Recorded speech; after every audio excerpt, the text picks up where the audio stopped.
Hello, hello. Welcome to Lovely. If you're new here, I'm Mehak, and if you're not, welcome back to the chaos.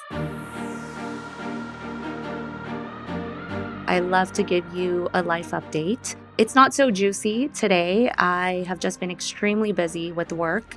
I'm not talking to anyone. I'm barely leaving my house outside of obligations and work and all of that. I feel like these days I've just replaced romance with productivity.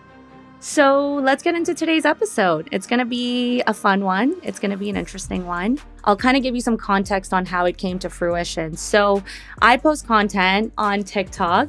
This was like early January or I think December or something. I posted a video that kind of went viral where I was talking about dating specifically in Toronto, and how women are feeling like they're outpacing men across looks, emotional maturity, and independence. And then you look at the men. Like, the ratio of hot men to hot women is so off. The factory that used to make good, attractive, emotionally stable men shut down in 2015. And I think what was really shocking was how the reactions both from men and women were very polarizing. I think a lot of people took it very personally. And then one of the comments kind of stood out to me, and that's who today's guest is. I liked his comment because he just joked about the matter, and he commented saying, oh, we all moved to Vancouver. And I liked that it wasn't hostile. It wasn't angry. It just opened the door to a bigger conversation. So I invited him on. So today I am joined by Thomas Darya. He is an actor, a model, and I think he posts a lot of content on his own platform about, self-development, being disciplined, and growth.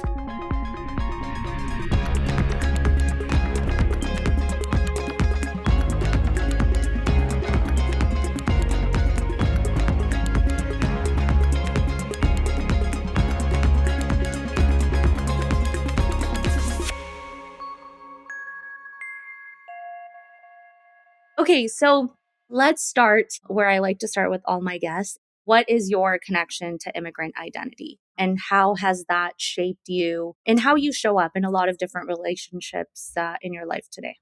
Yeah, 100%. I was born in the Middle East. I was born in Kuwait. So I'm part Arab, and then my parents are part Persian. So I identify with someone that's kind of racially ambiguous.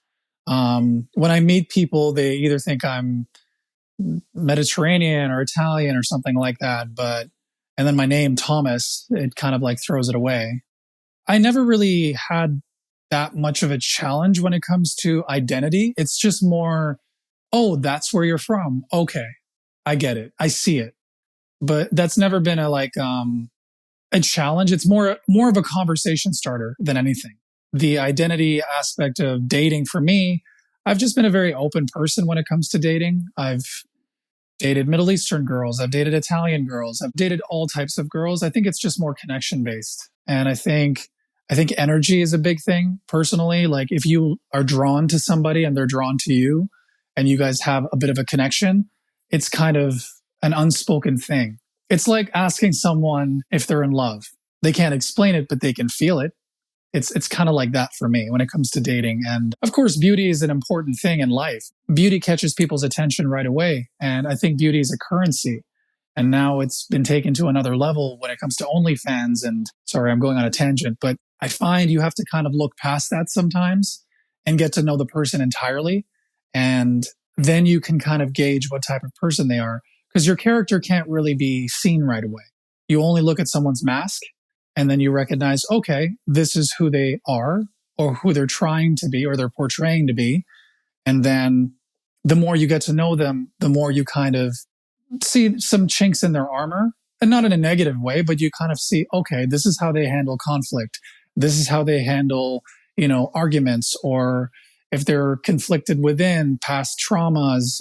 And you kind of get a gauge on who that person is, totally, when you've gotten to know them a little bit more. Totally. And I think it would be really foolish and naive to say that looks don't matter. I think holistically, you need to have everything, right? Like the full package. But I do think that certain people emphasize beauty a lot more, and then they kind of overlook some of the other redeeming qualities that you've just mentioned.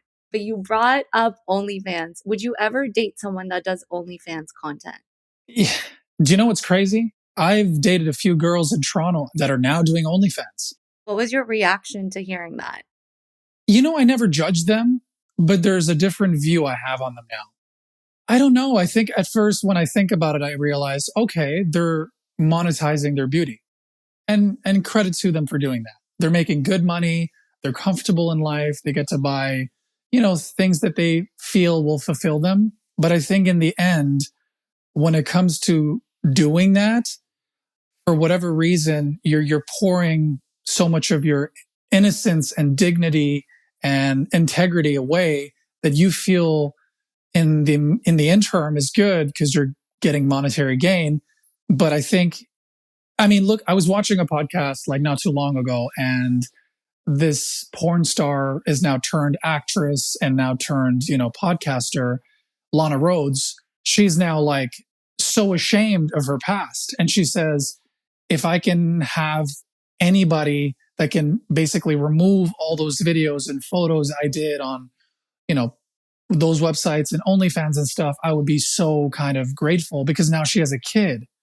And now that kid's going to grow up in an environment where his younger friends are going to know about these things and they're going to pass judgment. And it's unfortunate because maybe she was doing what she was doing in that period of her life and she didn't think that it would have consequences. But for whatever reason, some people kind of don't think things through because they're looking at what's happening right in front of them. Yeah. If that makes Yeah. sense. No, I think it does make sense. And, my heart goes out to people just being exploited in general. But I think there's so many different layers to it. I can appreciate a platform for women to have autonomy and have a space to be financially independent, to get freedom from maybe another toxic environment, or if they were living out of survival. I also would never do OnlyFans content because of whatever moral compass I feel I have, and maybe just it doesn't suit my lifestyle, right? But I do think that there's different sides to it. The part where I have an issue with is where people who criticize and dismiss people that are doing content like that right away, but then are going in their bedrooms and watching porn and paying for that subscription. That's the part that I don't agree with, because babe, who set that system up, 100%. I completely agree with you, because they're getting their funds or their subscriptions or their views or whatever from somewhere. So you can't almost, it's like, again, I was watching another podcast, like I think it was Fit and Fresh. Myron and a bunch of those guys were kind of criticizing these women.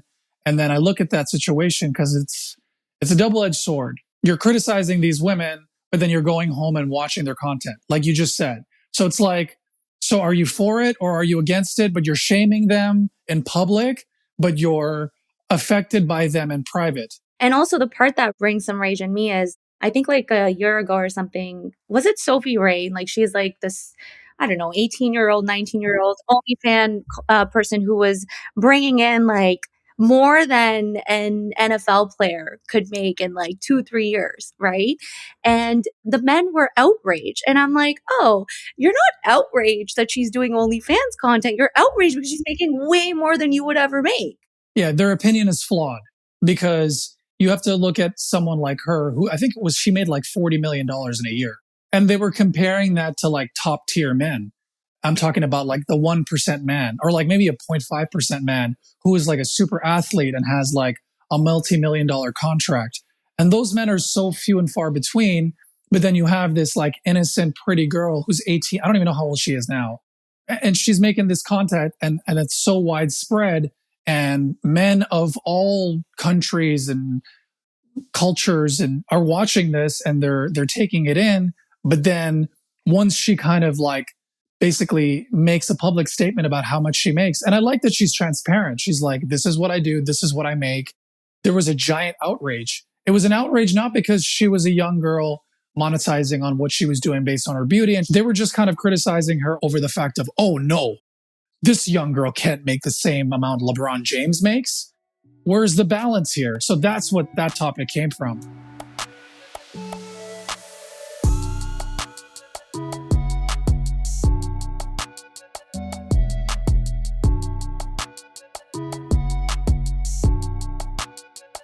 Okay, I want to shift gears a little bit and I want to learn more about you. Okay, are you dating right now or are you not dating?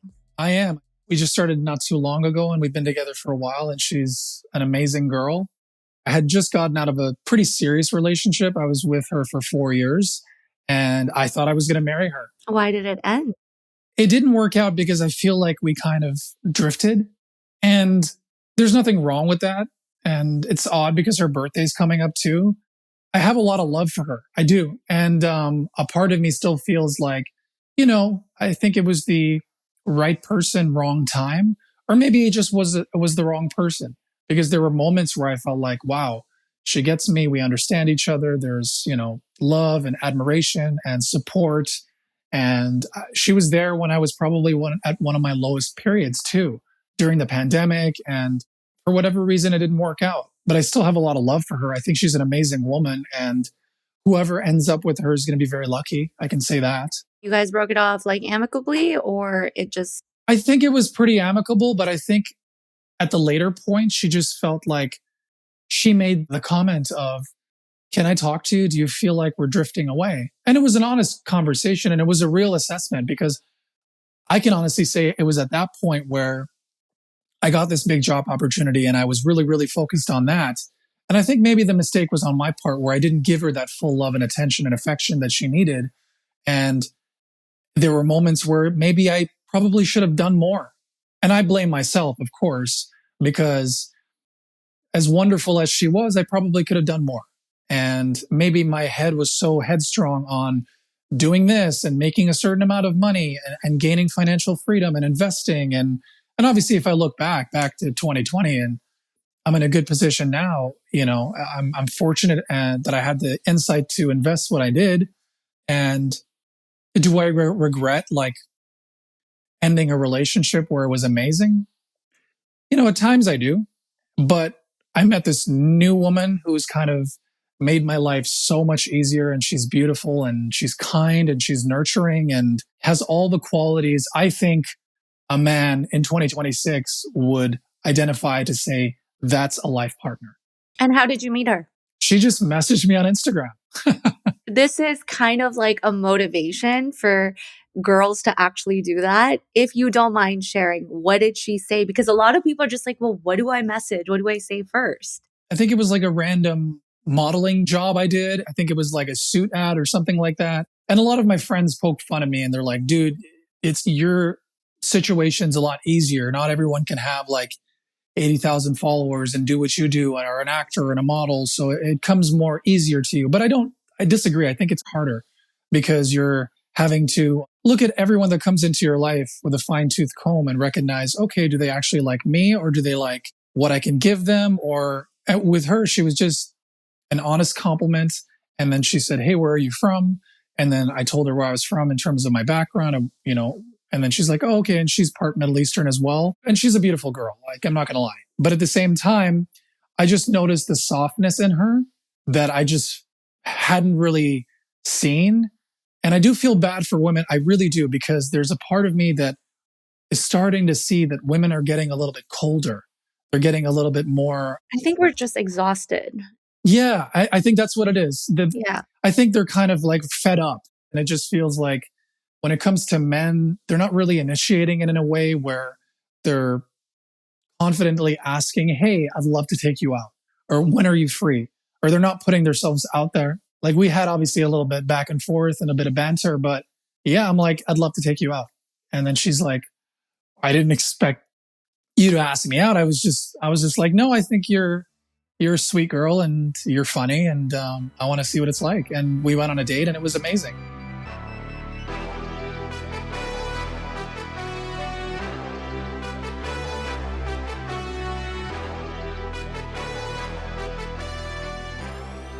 Okay, I want to talk about the video and then kind of the reaction that happened to it. So again, just I think for everyone listening, I'm going to remind them, I filmed it a few months ago. I wasn't frustrated or anything, but like I see like 10 attractive girls that definitely have their shit together, and then I can't even find one attractive man that I would be like, okay, like I would want to talk to you. Every woman I know, my friends, whether it's someone I see on the street, gorgeous, successful, emotionally literate, exfoliated, in therapy, hydrated, goes to Pilates, and just like 10 out of 10, you know? And then you look at the men. Like the ratio of hot men to hot women is so off. The factory that used to make good, attractive, emotionally stable men like shut down in 2015. Not even a dating pool anymore. It's a puddle. It's a puddle. All the women, literally 10 out of 10s with degrees, with ambition, with good careers, everything, like literally the entire table. And then nothing from the men. Like we are in a crisis. Zoran Mamdani, solve this. Solve this issue. Like you said, at first glance, you're only looking at physical appearance. Of course, then you get to know them. There's other things. I guess when you saw that video, what was your immediate reaction to it? My immediate reaction was, wow, okay, this makes total sense. But at the same time, it was something familiar. Believe it or not, I don't think that's just a Toronto thing. Now that I'm actually kind of observing it more, for whatever reason, I think women everywhere are kind of fed up. I was looking at a TikTok and this girl was from Sweden, Stockholm. And she was like, mentioning to her girlfriends, like, where are all the good men? And I'm like, is there a theme happening here? And then there's another video I saw in New York. This really pretty girl was like interviewing this other gentleman who was just getting out of work. And she's like, hey, can I ask you a few questions? And he's like, yeah, sure. And they were complimenting each other. And then there was this feeling of, oh, there's no good men. And I'm like, what the fuck is happening here? So it's kind of like a thing where I don't think it's just Vancouver and Toronto. I think for whatever reason, I can kind of sense it, but I think women are evolving to a certain point where they're not reliant on a man because they've built themselves up so much, and them and their girlfriends have built together collectively. And they got to a point where they have this going for them. Their work is good. Like they have a nice car, they have a nice place, everything's organized. They have a gym routine. They have like their skin care and their health care and all the things that they're doing, taking care of oneself. But then there's no reciprocation. There's no men giving them attention, especially men that they want to go after or men that they feel like is suitable for them. And that I think is unfortunate because I think it's becoming more commonplace. The dating pool no longer is a pool, it's a puddle, it's a swamp. So I feel back in the day, men were required, right? Like you had to depend on them, like financially, physically, emotionally, like they were mandatory to have in your life. And now, as women got the right to vote, open their bank accounts, mortgages, all of these things, they're outpacing men, right? So they go from required, they become to optional. And I think rather than like accepting that and grieving it and kind of like being like, okay, well, how do I like do better? It's fear and it's rage that they can't control. And my analogy for this is when we had landlines and then we got smartphones, did the landline companies just sit there and like be like, why are they using smartphones? No, you innovate. And I feel like men are not innovating. That's the issue. I actually think it's deeper than that. I think it's insecurity because how I was raised, my dad was super masculine and then my mom was like very feminine. So I feel like I have a well-balanced family dynamic when it comes to roles and responsibilities. And I always saw my dad take care of my mom to the utmost. So that's something that was a core memory for me. And when I see things like men talking about 50-50 or like having women chase, I think it's so ignorant. I think it's foolish. I think it's insecure men teaching other insecure men how to be a man. And it's unfortunate because that wisdom or that knowledge or lack thereof is getting passed on to the younger generation. So these younger men, even older men, I can't even say younger anymore. It's almost embarrassing. They have this kind of same like cut and dry answer of, it's only 50-50 until I'm serious, or I'll never pay for a girl, or I'll never open her door, or I'll never be a gentleman. Or it's kind of so dumb because you're only making yourself look like a weaker man. And that's the truth.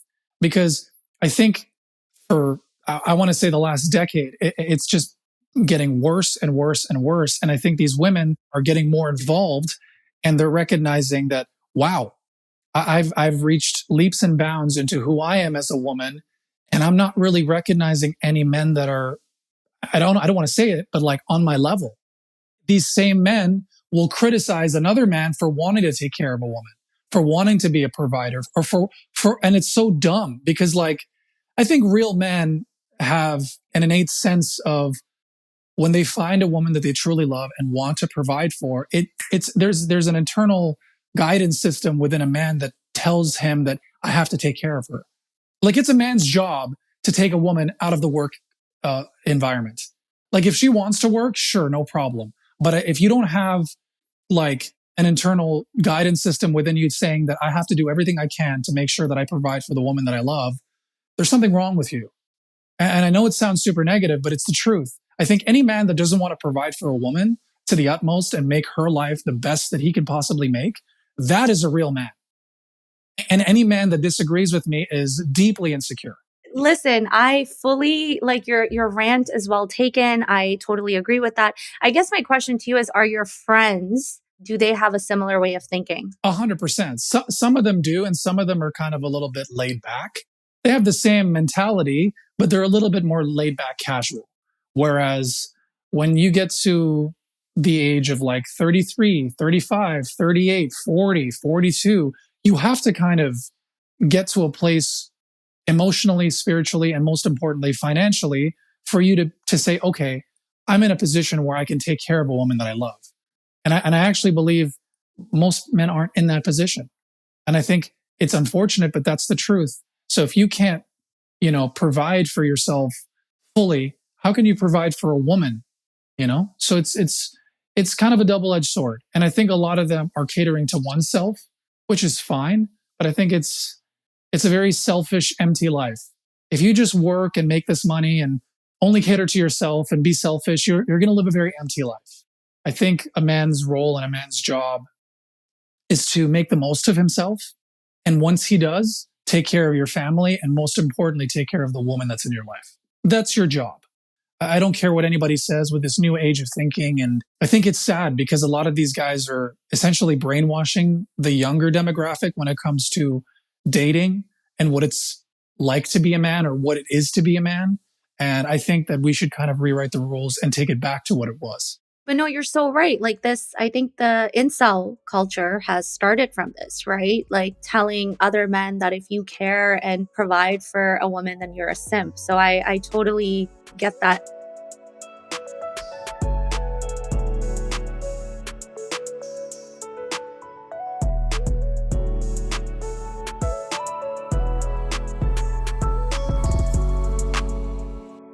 How much do you think about how you and your partner or future partner would look good together in photos when you're meeting friends?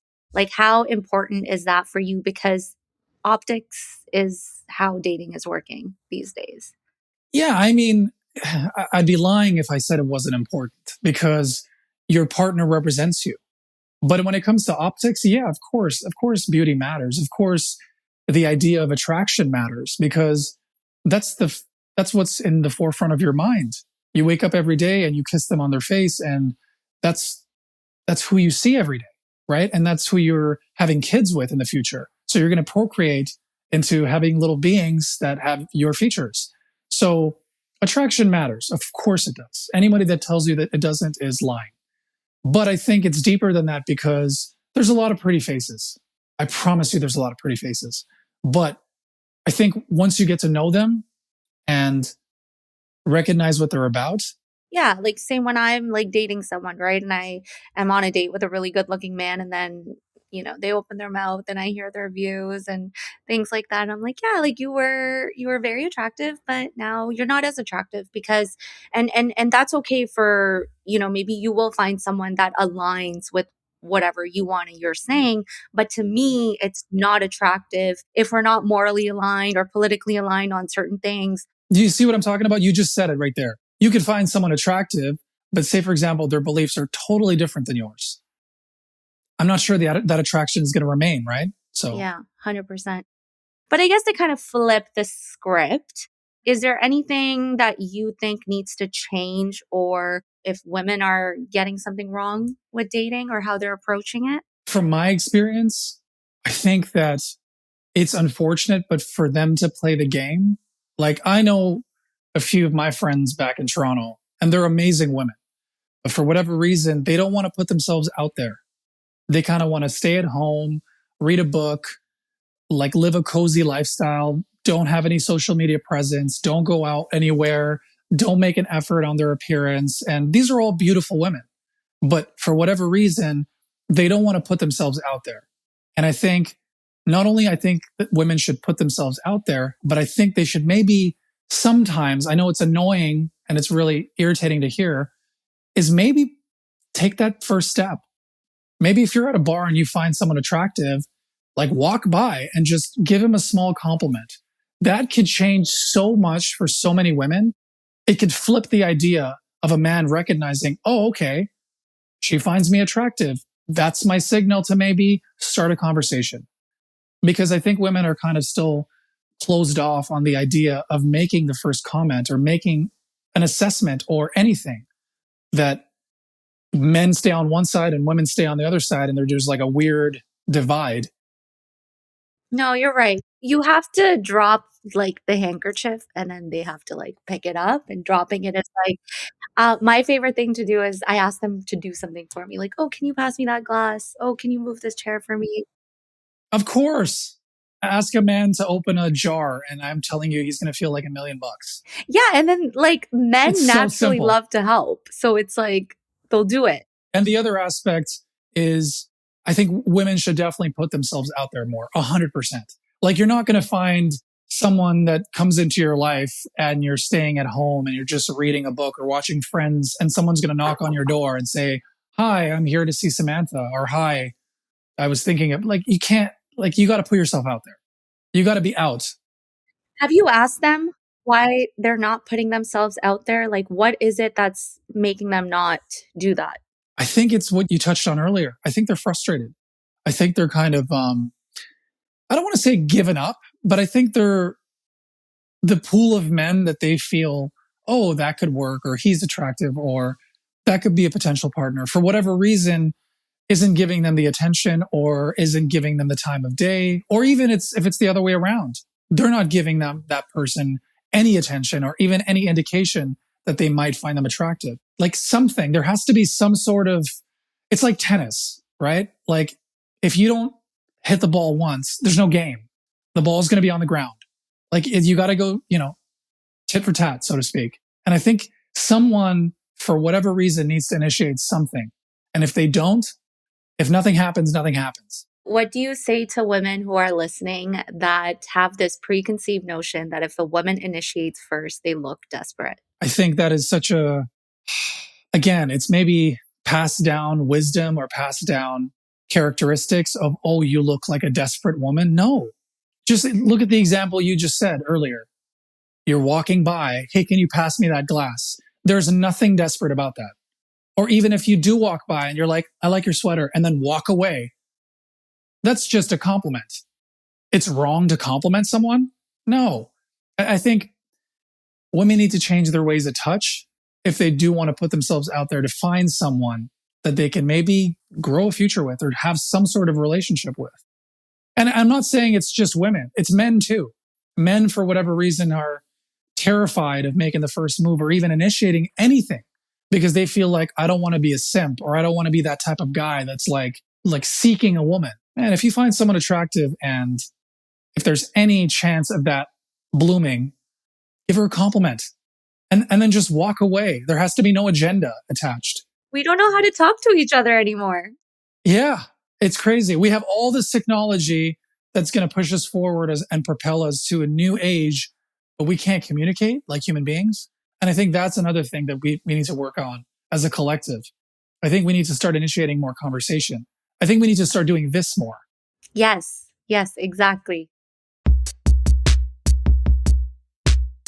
So I want to ask you a question that my previous guest left for you, and then we'll give you an opportunity to leave a question for my next guest.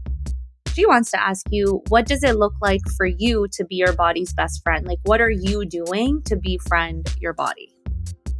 It's that's a good question. I think it's so simple that the simple thing is what people actually forget. Drinking water, eating healthy, waking up early, going to bed early, making sure you're taking your vitamins. I know it sounds so lame, but you only have one body. And the better you take care of it, the better you're going to age. And I think that's the one thing that's so important, because a lot of people think that, I'm going to work so hard and gain all this money, or I'm going to do this, that. And then you realize that your health is in jeopardy and you would throw everything away to have a perfect health. Like, that's the number one goal when it comes to any person I know that's achieved anything in life or is a little bit older than me. That's the one thing that they really harp on. They said, I wish I took care of myself more. And when it comes to beauty and taking care of yourself, of course, every man should go to the gym. Every woman should have some sort of exercise routine that makes them feel better, because a healthy body is a healthy mind, and a healthy mind is a healthy self-esteem. And they're all very intertwined together. Like, you can't have a healthy opinion about yourself if you're not doing something healthy for yourself. Yeah, absolutely. And I agree with you. You can have 100 problems, but if one of them is about your health, then you have only one problem. You don't have any other problems. And then I guess, what is your question for my next guest? I think fulfillment is probably the most important thing. And you have to ask yourself why. Like, what fulfills you and why does it fulfill you? And I think you should always go towards that, and focus towards that, because the more you go towards the things that fulfill you, it could be your family, it could be your health, it could be your job, it could be anything, your passion. And if you seek that fulfillment and then ask yourself, why am I fulfilled with this? For whatever reason, it's going to make not only your life easier, but it's going to make life more meaningful. And I think that's what I've been really focused on the last few years. Focus on the things that fulfill you. And it's so subtle, but I would say, fulfillment. Ask yourself, what fulfills you? Yeah, no, I think it's a really important question. And like you said, it helps you get out of bed every morning.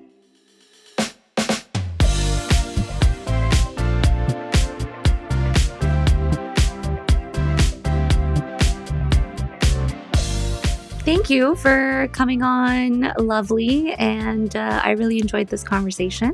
I feel like I can talk for hours just on the topic of dating, because there's so much good about it. And there's such a happy, positive side, such as, you finding your partner and then, wanting to do experiences and go on trips and stuff. So I think there's such a happy and fulfilling side of dating that I just wish more and more people got to experience in today's day and age. But I think more conversations like this are kind of the path to potentially letting that happen and informing people. So yeah, this was lovely. Thank you for commenting on my video. I will watch out for content you post. I'm definitely inspired. I loved our conversation, and I could talk for hours as well when it comes to dating and women's needs and men's needs, and how it's funny. I'm circling back. I think fulfillment again.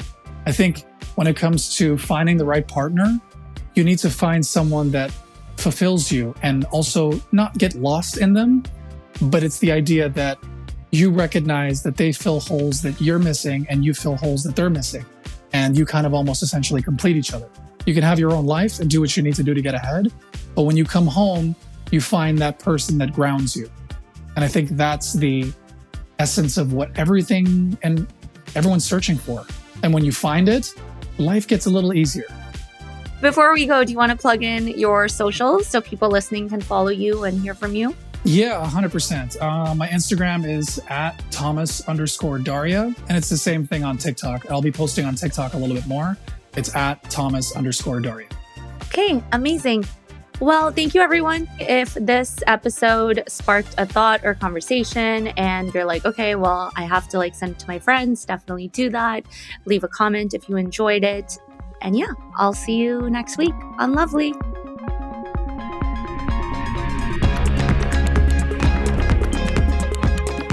Lovely is an Immigrantly media production. This episode was produced by Sadia Khan and Shay Yu, written by me, Mehak. Theme music, sound design, and editing by Lou Raskin. Other music is by Epidemic Sound. Tune in next week for more Lovely.